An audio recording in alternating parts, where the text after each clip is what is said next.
Trump saw hate as a civic good. That was basically his ethos. And I think you have seen that carry through now for years. But you have at these rallies where he is cursing more often. He is saying, as I said, very apocalyptic things. And applauded for it. A lot of kids. There's a lot of kids at these rallies. The signs have gotten coarser. They're really vulgar about President Biden. And that is really a change. All right, guys, so we got to talk about a very fascinating moment from Charles Barkley and Gayle King's new failing show on CNN that happened when Charles Barkley decided to confront New York Times correspondent and CNN analyst Maggie Haberman on her Trump derangement. More specifically, his question was, do you ever get sick and tired of always talking about Trump, but not talking about real issues? Now, I found this line of questioning from Charles Barkley to be fascinating and interesting because he has a case of Trump derangement himself. I mean, he basically came out and said that he would punch any black person he sees wearing Trump paraphernalia in the street, more specifically his mugshot in the street. He'd punch him.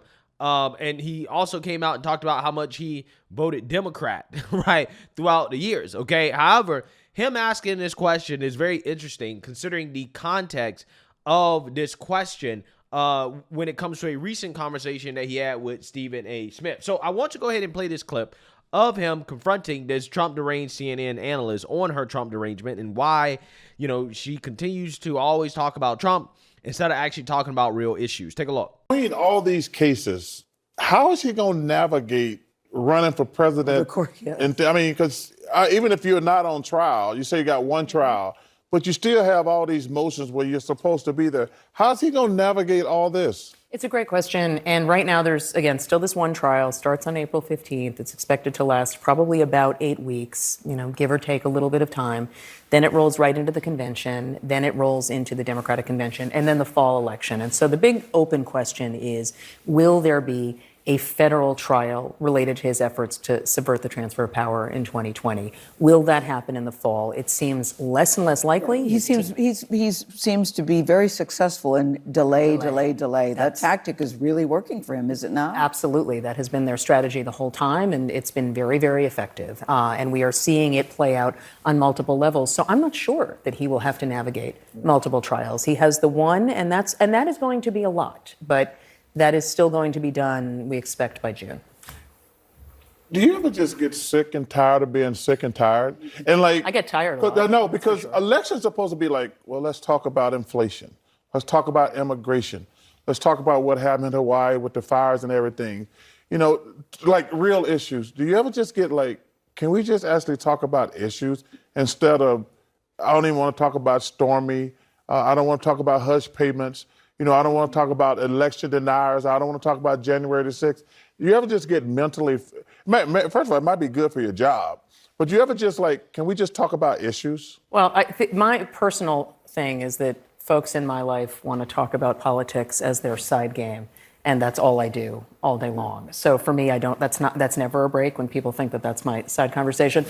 Look, this is an election that we have never seen anything like this before. We have a former president on trial for the first time, criminally indicted for the first time. And so it's a remarkable moment in history. And we are all covering something that is historic.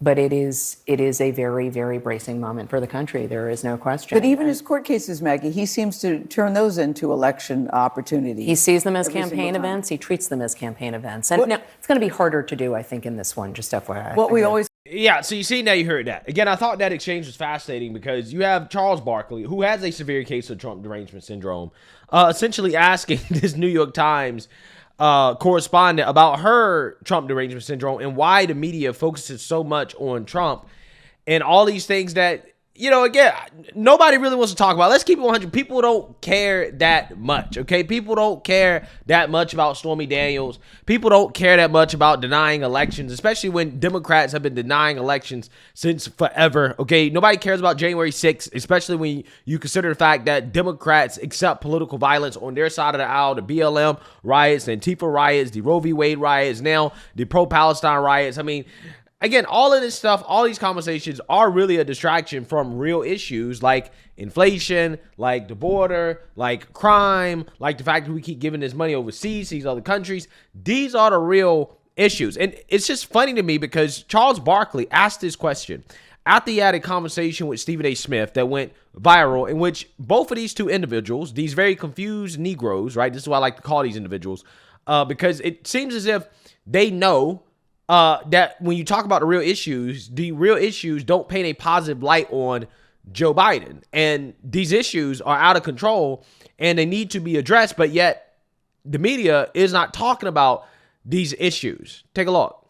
And you see the streets. You see the streets in New York. 3 weeks ago on TV, they had these migrants. First of all, the border is a joke. The border is a joke. Yeah. But they had these migrants, they call them, had just bust up to New York. They got them on camera kicking and beating like cops. They beat up these Two cops. Beating up two cops. Beating up two police officers but they were, in the subway station. They were out of jail in 24 hours.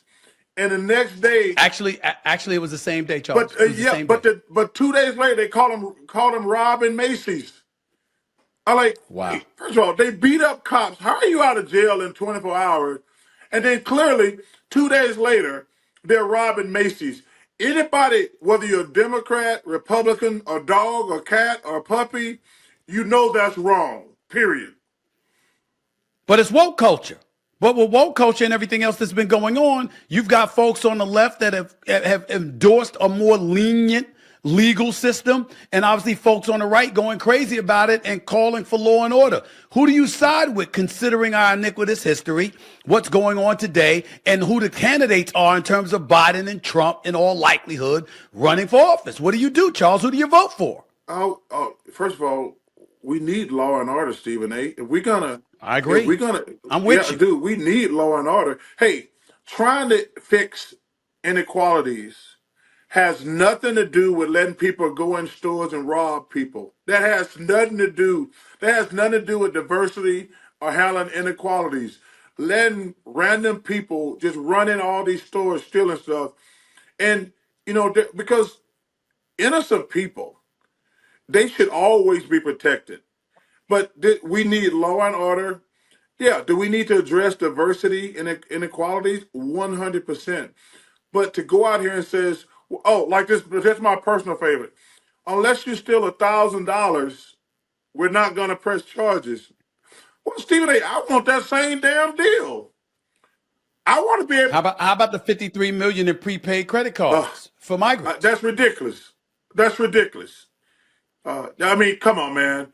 And Black folks been in the streets, Latinos been in the streets, homeless, minorities have been in the streets, homeless, starving for years. We ain't never got anything like that. Like, I grew up on welfare. What they talking about? I'm like, we ain't never had nothing like that. They didn't we're gonna find $53 million. I'm like, damn, we can do a lot with $53 million. I mean, but man, that's why I say this whole thing is broken, and we need some adults to come and say, hey, listen, I understand some things, but yeah, we're not gonna not gonna let everybody run wild and do what the hell they want to do. I mean, because that's just not right. I mean, it's just not right, and it's just not fair.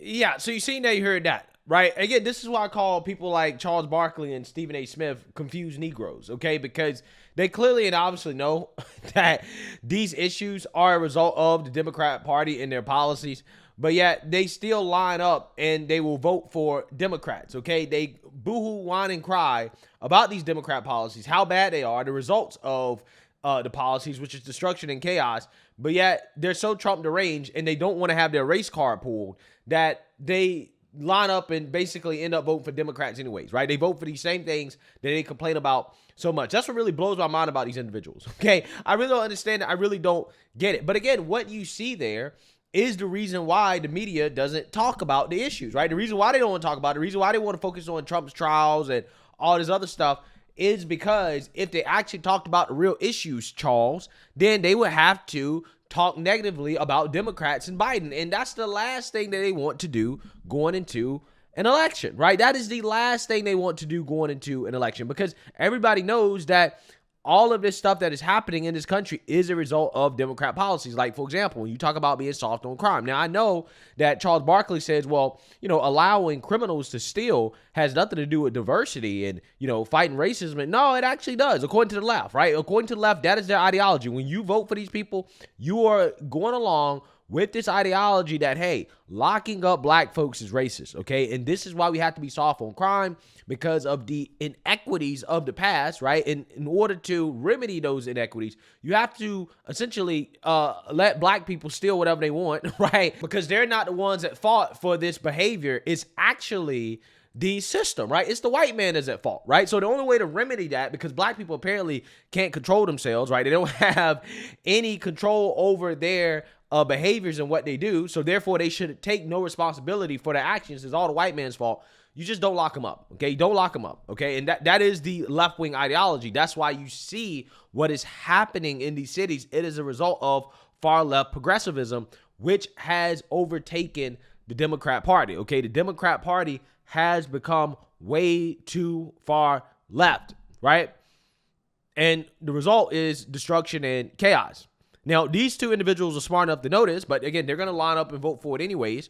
But again, to answer Charles's question to Maggie Haberman, well, yeah, the reason why they don't talk about it is literally because they know if they talk about it, then they're going to have to talk negatively on Democrats, right? And that's the last thing that they want to do. So they try to make it seem like Trump's trials and all this other stuff going on is much more important than the actual real issues.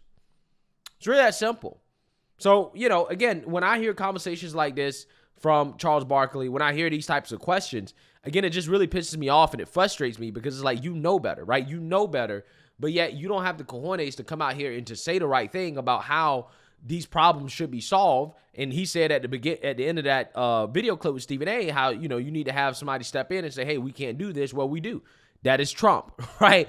That is Trump. We have Trump. That is what Trump is. Trump has positioned itself as being pro-law and order, and we need somebody in office that is pro-law and order. It really that simple, right? And again, being pro-law and order is not racist, okay? It doesn't mean that you hate black people. It just means that if you commit a crime, you got to do the time, right? You need to face consequences for your actions when you're out here stealing, killing, robbing, being agents of chaos and causing destruction in your own neighborhoods, in these cities. We got to clean this stuff up, man. You got to clean this stuff up. We have to vote out these Democrats and to vote in people who have some common sense, right? It really starts there with common sense, because a lot of stuff is happening because the Democrat Party, they don't have common sense anymore, okay? I'm not sure when the last time they had common sense. They haven't been to a party with common sense in a long time, at least 30, 40 years. So, you know, hey, it is what it is. But when you continue to support this party, right, when you continue to come out here and basically go on these Trump deranged rants because you are afraid of being criticized, or you're afraid of backlash from the mob saying that you ain't black because you don't support Joe Biden, again, this is how we continue down this road of destruction and chaos. It is the people that know better, right? The people that know better but decide to vote in a way that is in support of the destruction and chaos, even though they know that it's bad. These are the people that are responsible for the downfall of this country. So let me know what you guys think. Make sure you like, comment, and subscribe. Most importantly, share a black conservative perspective. Peace.